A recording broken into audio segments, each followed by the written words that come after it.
খবর শুনছেন আজকের সংবাদ ইউটিউব চ্যানেল থেকে। জানাবো আজকের বাছাই করা 12টি গুরুত্বপূর্ণ তাজা সংবাদ। খবরের শুরুতেই দেখে নেব আজকের সংবাদ শিরোনাম।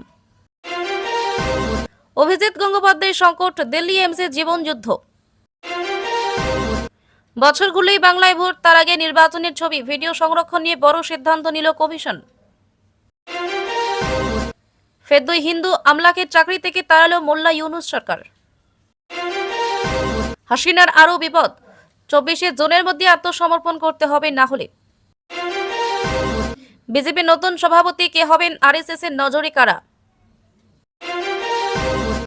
জুলাই থেকে লক্ষ্মীর ভান্ডারে কত টাকা অ্যাকাউন্টে ঢুকবে, জেনে নিন বড় আপডেট। বিয়েবাড়ি থেকে ফেরার পথে ভয়াবহ দুর্ঘটনা পুরুলিয়ায়, লরি বোলেরো সংঘর্ষে মৃত একই পরিবারের নয়। ইসরায়েলের উপর একসঙ্গে 50টি ক্ষেপণাস্ত্র, চিৎকার চেঁচামেচি, শহর ছেড়ে পালাচ্ছে মানুষ। হাসিনা পতনের বর্ষপূর্তিতে সরকারি ছুটি, ঢাকায় শুরু হচ্ছে বিশেষ কর্মসূচি। সক্রিয় মৌসুমী বায়ু, খেলছে বর্ষা, নিম্নচাপ সরলেও ভারী বৃষ্টির পূর্বাভাস থাকছে কোন কোন জেলায়। বিস্তারিত খবর শোনানোর পূর্বেই আপনাদের কাছে করব একটি ছোট্ট অনুরোধ, আমাদের চ্যানেলে নতুন হয়ে থাকলে চ্যানেলটি সাবস্ক্রাইব করবেন। আসছে বিস্তারিত খবরে। তমলুকের বিজেপি সাংসদ তথা প্রাক্তন বিচারপতি অভিজিৎ গঙ্গোপাধ্যায়ের গুরুতর অসুস্থতার খবরে উদ্বেগ ছড়িয়েছে। গত শনিবার তলপেটে তীব্র ব্যথা এবং বমি সমস্যা নিয়ে তিনি কলকাতার একটি বেসরকারি হাসপাতালে ভর্তি হন। চিকিৎসকেরা জানিয়েছেন তিনি প্যানক্রিয়াটাইটিস বা অগ্নাশয়ের প্রদাহে ভুগছেন, যা একটি জটিল রোগ। তার অবস্থা স্থিতিশীল না হওয়ায় 4 দিন পরেও তিনি আইসিইউতে মাল্টি অর্গান সাপোর্ট সিস্টেমে রয়েছেন। অবস্থার অবনতি হওয়ায় তাকে উন্নত চিকিৎসার জন্য দিল্লির এমসে স্থানান্তর করা হয়েছে। এই ঘটনা তার সমর্থক এবং রাজনৈতিক মহলে গভীর শোকের ছায়া ফেলেছে। দিল্লির এমসে অভিজিৎ গঙ্গোপাধ্যায়ের চিকিৎসা এখন বিশেষজ্ঞদের তত্ত্বাবধানে চলছে। তার স্বাস্থ্যের উন্নতি না হওয়ায় পরিবার ও শুভানুধ্যায়ীরা উৎকণ্ঠার মধ্যে রয়েছেন। প্যানক্রিয়াটাইটিসের মতো জটিল রোগের চিকিৎসার সময় এবং নিবিড় পর্যবেক্ষণ প্রয়োজন বলে জানিয়েছেন চিকিৎসকেরা। তমলুকের সাংসদ হিসেবে তিনি এলাকার উন্নয়নে গুরুত্বপূর্ণ ভূমিকা পালন করেছিলেন এবং তারই অসুস্থতা স্থানীয় জনগণের মধ্যে দুশ্চিন্তা বাড়িয়েছে। সকলে তার দ্রুত সুস্থতার জন্য প্রার্থনা করছেন। তার স্বাস্থ্যের পরবর্তী আপডেটের জন্য সবাই অপেক্ষায় রয়েছেন। আর মাত্র কয়েক মাসের অপেক্ষা, তারপরে বঙ্গে বাজবে ভোটের দামামা। সরকার গড়ার লড়াইয়ে নেমে পড়বে শাসক বিরোধী প্রত্যেকে। এই পরিস্থিতিতে নির্বাচনের সময়কার সকল ছবি ভিডিও সংরক্ষণ নিয়ে বড় সিদ্ধান্ত নিল ভারতের নির্বাচন কমিশন। এবার থেকে এগুলি মাত্র 45 দিন তথা 1.5 মাস সংরক্ষিত থাকবে। এরপর সেগুলি ডিলিট করে দেওয়া হবে। ইতিমধ্যেই রাজ্যগুলির মুখ্য নির্বাচনী অফিসারদের কথা জানিয়ে দেওয়া হয়েছে বলে খবর। ভোটের সময়কার ছবি ভিডিও সংরক্ষণ নিয়ে বড় সিদ্ধান্ত কমিশনের। 2024 সালের সেপ্টেম্বর মাসে নির্বাচন সম্বন্ধিত নথিপত্রের সংরক্ষণ নিয়ে একটি নির্দেশিকা জারি করেছিল কমিশন। সেখানে বলা হয়, আদর্শ আচরণবিধি চালু হওয়ার দিন থেকে মনোনয়ন পেশের সময়কার নথি 3 মাস সংরক্ষণ করা হবে। মনোনয়ন থেকে ভোট গণনা ও নির্বাচনের ফল প্রকাশ অবধি সময়কার নথি 1 বছর সংরক্ষিত থাকবে। তবে এবার সবগুলি কমিয়ে মাত্র 1.5 মাস করে দেওয়া হলো। কমিশনের সিদ্ধান্ত, নির্বাচনের সময় সংগৃহীত সকল ছবি ভিডিও এবার থেকে মাত্র 45 দিন সংরক্ষণ করা হবে। এরপর সেগুলো ডিলিট করে দেওয়া হবে। তবে কোনো কেন্দ্রের ভোট নিয়ে যদি মামলা হয়, সেক্ষেত্রে সেখানকার ছবি ভিডিও সংরক্ষণ করে রাখা হবে। কমিশনের এই সিদ্ধান্তে বিরোধীরা সিঁদুরে মেঘ দেখছেন বলে খবর। রাজনৈতিক পালাবদলের পরেই প্রশাসন ও পুলিশকে হিন্দু শূন্য করতে নদখাত দাঁত বের করে ঝাঁপিয়েছে পাকিস্তানি ভৃত্য মোল্লা মোহাম্মদ ইউনুস। গত 10 মাসে শতাধিক হিন্দু আমলায় পদস্থ পুলিশ আধিকারিককে চাকরি থেকে বরখাস্ত করা হয়েছে। বৃহস্পতিবার 19 জুন এই তালিকায় যুক্ত হলো আরও 2 হিন্দু আমলার নাম। তারা হলেন লিপিকা ভাদ্র, সুকেশ কুমার সরকার। 2 আমলাকে বিনা অপরাধে চাকরি থেকে বরখাস্ত করায় এখনও শেষ হিন্দু পুলিশ ও প্রশাসনিক আধিকারিকরা রয়েছেন, তারা ভয়ে সিটিয়ে রয়েছেন। শেখ হাসিনার জামানায় 15 বছরে মেধার ভিত্তিতে পুলিশ ও প্রশাসনের উচ্চ পদে আসীন হয়েছিলেন অনেক হিন্দু আধিকারিক। কিন্তু গত বছর 5 আগস্ট ক্ষমতার পালাবদলের পরেই বদলে যায় চিত্র। 8 আগস্ট শপথ নেয় মোল্লা মোহাম্মদ ইউনুসের নেতৃত্বাধীন অন্তর্বর্তী সরকার। আর ক্ষমতায় আসীন হয়ে বাংলাদেশের সরকারি চাকরিতে হিন্দুদের নিয়োগের ক্ষেত্রে জারি করে নিষেধাজ্ঞা। হিন্দুদের নাম থাকায় পুলিশ ও প্রশাসনের চাকরির জন্য একাধিক তৈরি প্যানেল বাতিল করা হয়। সেই সঙ্গে সরকারি চাকরিতে নিয়োগের দায়িত্বে থাকা পাবলিক সার্ভিস কমিশনকে নির্দেশ দেওয়া হয়, পুলিশ ও প্রশাসনে চাকরির আবেদনকারী কোনো হিন্দুকে যেন পরীক্ষায় বসতে না দেওয়া হয়, সেই নির্দেশ জারি করেছেন খোদ মোল্লা মোহাম্মদ ইউনুস, স্বরাষ্ট্র উপদেষ্টা তথা জামায়াত ইসলামীর কেন্দ্রীয় মজলিসের সদস্য জাহাঙ্গীর আলম চৌধুরী। বাংলাদেশে শেখ হাসিনার জন্য বিপদ বাড়ছে আরও। বাংলাদেশের প্রাক্তন প্রধানমন্ত্রী শেখ হাসিনাকে শুলি চড়াতে দৃঢ় প্রতিজ্ঞা ইউনূস সরকারের। এবার আন্তর্জাতিক অপরাধ ট্রাইব্যুনালের সামনে হাজিরা দেওয়ার নির্দেশ দেওয়া হলো। আগামী 24শে জুন মামলার শুনানি। ওই দিনের মধ্যে বাংলাদেশের প্রাক্তন প্রধানমন্ত্রী শেখ হাসিনা এবং প্রাক্তন স্বরাষ্ট্রমন্ত্রী আসাদুজ্জামান খানকে আত্মসমর্পণের নির্দেশ দেওয়া হয়েছে। এই নিয়ে সংবাদ মাধ্যমকে বিজ্ঞপ্তি দেওয়া হয়েছে। অন্যদিকে হাসিনার বিরুদ্ধে আদালত অবমাননার মামলাও করা হয়েছে। আন্তর্জাতিক অপরাধ ট্রাইব্যুনালে শেখ হাসিনার বিরুদ্ধে মামলা চলছে।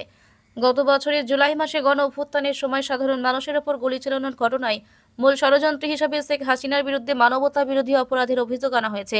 নাম রয়েছে প্রাক্তন স্বরাষ্ট্রমন্ত্রী আসাদুজ্জামান খান ও তৎকালীন পুলিশ কর্তা চৌধুরী আব্দুল্লাহ আল মামুন। এর মধ্যে মামুনকে গ্রেফতার করা হয়েছে আন্তর্জাতিক অপরাধ ট্রাইব্যুনালে, তাকে পেশও করা হয়েছে। এবার হাসিনাকে হাজির করার নির্দেশ। মামলায় নিয়োগ করা হয়েছে অ্যামিকাস সিকিউরিটি। বিজেপির সর্বভারতীয় সভাপতি জেপি নাড্ডার উত্তরসূরি বেছে নিতে এবার আসরে নেমেছে সংঘ পরিবার। বর্ষিয়ান কোনো কেন্দ্রীয় মন্ত্রী নন, বরং দলের সংগঠনের দায়িত্ব সামলেছেন এমন কাউকে পরবর্তী সভাপতি হিসাবে চাইছে আরএসএস। এই পরিস্থিতিতে কেন্দ্রীয় মন্ত্রী ধর্মেন্দ্র প্রধান, মনোহরলাল খট্টর, শিবরাজ সিং চৌহান বা ভূপেন্দ্র যাদবের মতো হেভিওয়েট নেতাদের সম্ভাবনা কমছে বলে মনে করছে গেরুয়া শিবির। দলীয় সূত্রে খবর, চলতি মাসের মধ্যেই নতুন সভাপতির নাম চূড়ান্ত করার জন্য বিজেপিকে নির্দেশ দিয়েছে সংঘ। তবে 50% রাজ্যে এখনও সাংগঠনিক নির্বাচন শেষ না হওয়ায় এই স্বল্প সময়ে তা কার্যত অসম্ভব বলে মনে করছে বিজেপি নেতৃত্ব। জেপি নাড্ডা বর্তমানে কেন্দ্রীয় স্বরাষ্ট্রমন্ত্রী হওয়ায় এক ব্যক্তি এক পদ নীতি অনুসারে তাকে সাংগঠনিক পদ ছাড়তে হবে। সংঘ পরিবার আসন্ন বিধানসভা লোকসভা নির্বাচনের আগে আর কোনো জটিলতায় না গিয়ে অভিজ্ঞ সংগঠনকেই এই গুরুদায়িত্ব দিতে চাইছে। এই নিয়ে কর্ণাটকের এক প্রবীণ নেতা এবং উত্তরপ্রদেশের উপমুখ্যমন্ত্রী কেশব প্রসাদ মৌর্যের নাম উঠে আসছে আলোচনায়। রাজ্যের সমাজ কল্যাণমূলক প্রকল্পের দীর্ঘ তালিকায় অন্যতম জনপ্রিয় প্রকল্প লক্ষ্মীর ভাণ্ডার। মমতা বন্দ্যোপাধ্যায়ের নেতৃত্বাধীন রাজ্য সরকার ক্ষমতায় আসার পর থেকেই সাধারণ মানুষকে আর্থিক সহায়তা দেওয়ার লক্ষ্যে একাধিক ভাতা এবং প্রকল্প চালু করেছে। তার মধ্যে সবচেয়ে বেশি আলোচনায় লক্ষ্মীর ভাণ্ডার, যার সুবিধা পাচ্ছেন কোটি কোটি মহিলা। 2021 সাল থেকে চালু হওয়া এই প্রকল্পে 25 থেকে 60 বছর বয়সী মহিলারা মাসে নিয়মিত ভাতা পাচ্ছেন। বর্তমানে সাধারণ জাতিভুক্ত মহিলারা প্রতি মাসে 1000 টাকা এবং তপশিলি জাতিভুক্ত মহিলারা 1200 টাকা পান। কিন্তু সম্প্রতি সোশ্যাল মিডিয়ায় ছড়িয়ে পড়েছে একটি খবর, জুলাই মাস থেকে এই ভাতা বাড়ছে। তবে কি এবার আরও বেশি টাকা পাবেন মহিলারা? সোশ্যাল মিডিয়ায় দাবি করা হচ্ছে লক্ষ্মীর ভাণ্ডারে সাধারণ মহিলারা পাবেন 1500 টাকা এবং তপশিলি মহিলারা 1800 টাকা, অর্থাৎ এক ধাক্কায় 500 থেকে 600 টাকা ভাতা বাড়বে বলে মনে করা হচ্ছে। এই খবর ছড়িয়ে পড়তেই ভাতা প্রাপকদের মধ্যে স্বাভাবিকভাবেই তৈরি হয়েছে উৎসাহ। তবে এই দাবির সত্যতা নিয়ে উঠছে প্রশ্ন। পুরুলিয়ার বলরামপুরে পথ দুর্ঘটনা, মৃত্যু হলো একই পরিবারের 9 জনের। শুক্রবার সকাল 6:30 নাগাদ বলরামপুর পুরুলিয়া 18 নম্বর জাতীয় সড়কের নামশোল এলাকায় একটি লরির সঙ্গে বোলেরো গাড়ির মুখোমুখি সংঘর্ষ হয়। জানা যায়, এই 9 জনের প্রত্যেকেই বিয়েবাড়ি থেকে ফিরছিলেন। স্থানীয় সূত্রে খবর, ঝাড়খণ্ডের ইচাগত থানার পাতকুম চিরুগোড়া এলাকা থেকে পুরুলিয়ার বড়বাজার থানার আবদানা গ্রামে একটি বিয়ে বাড়িতে এসেছিল বোলেরো গাড়িটি। সেখান থেকে ফেরার সময় নামশোল প্রাইমারি স্কুলের কাছে মুখোমুখি ধাক্কা লাগে লরির সঙ্গে। সংঘর্ষে এতটাই জোরালো ছিল যে গাড়িটি দুমড়ে মুচড়ে যায়। খবর পেয়ে সঙ্গে সঙ্গে ঘটনাস্থলে পৌঁছায় বলরামপুর থানার বিশাল পুলিশ বাহিনী। গুরুতর আহত অবস্থায় বোলেরো যাত্রীদের উদ্ধার করে স্থানীয় বাসগড় হাসপাতালে নিয়ে যাওয়া হলে চিকিৎসকেরা 9 জনকে মৃত বলে ঘোষণা করেন। দুর্ঘটনায় মৃতদের মধ্যে রয়েছেন বৃহস্পতি মাহাতো, গুরুপদ মাহাতো, শশঙ্কর মাহাতো, বিজয় মাহাতো, অজয় মাহাতো, কৃষ্ণা মাহাতো, স্বপন মাহাতো। সকলের বাড়ি ঝাড়খণ্ডের নিমডি থানা এলাকার তিলারটার গ্রামে। আরও 2 জন, চন্দ্রমোহন মাহাতো, বাড়ি নিমডি থানা এলাকার রঘুনাথপুর গ্রামে ও চিত্তরঞ্জন মাহাতো, বাড়ি নিমডি থানার মুরু গ্রামে।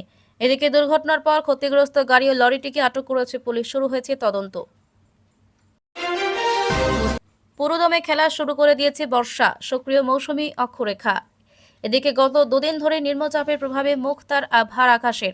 তুমুল বৃষ্টি জেলায় জেলায়। আবহাওয়া দফতর বলছে আগামী কয়েকদিন বৃষ্টি চলবে দক্ষিণবঙ্গে। তবে সুস্পষ্ট নিম্নচাপ ঝাড়খণ্ডের দিকে সরেছে। কলকাতা সহ পূর্ব দিকে জেলাগুলোতে ভারী বৃষ্টির সম্ভাবনা নেই। মূলত পশ্চিমের জেলাগুলোতে এদিন ভারী থেকে অতি ভারী বৃষ্টির পূর্বাভাস রয়েছে। অতি ভারী বৃষ্টির পূর্বাভাস রয়েছে পশ্চিম মেদিনীপুর, ঝাড়গ্রাম, পশ্চিম বর্ধমান, পুরুলিয়া, বাঁকুড়ায়, বীরভূম, পূর্ব বর্ধমান, পূর্ব মেদিনীপুর, দক্ষিণ 24 পরগনা, হুগলি ও মুর্শিদাবাদেও ভারী বৃষ্টির সম্ভাবনা রয়েছে। বাকি জেলাতে বজ্রবিদ্যুৎ সহ হালকা মাঝারি বৃষ্টির সঙ্গে 30 থেকে 40 কিলোমিটার গতিবেগে দমকা ঝোড়ো বাতাস বইতে পারে, এমনটাই বলছে হাওয়া অফিস। কিন্তু শুক্রবার ও শনিবার বৃষ্টির সতর্কতা নেই। রবিবার ভারী বৃষ্টির সতর্কতা থাকছে বীরভূম, মুর্শিদাবাদ, নদিয়া, পশ্চিম বর্ধমান ও উত্তর চব্বিশ পরগনা জেলার কিছু অংশে। সোমবার ভারী বৃষ্টির সতর্কতা থাকছে বীরভূম ও মুর্শিদাবাদে। উত্তরবঙ্গে থাকছে ভারী বৃষ্টির সতর্কতা।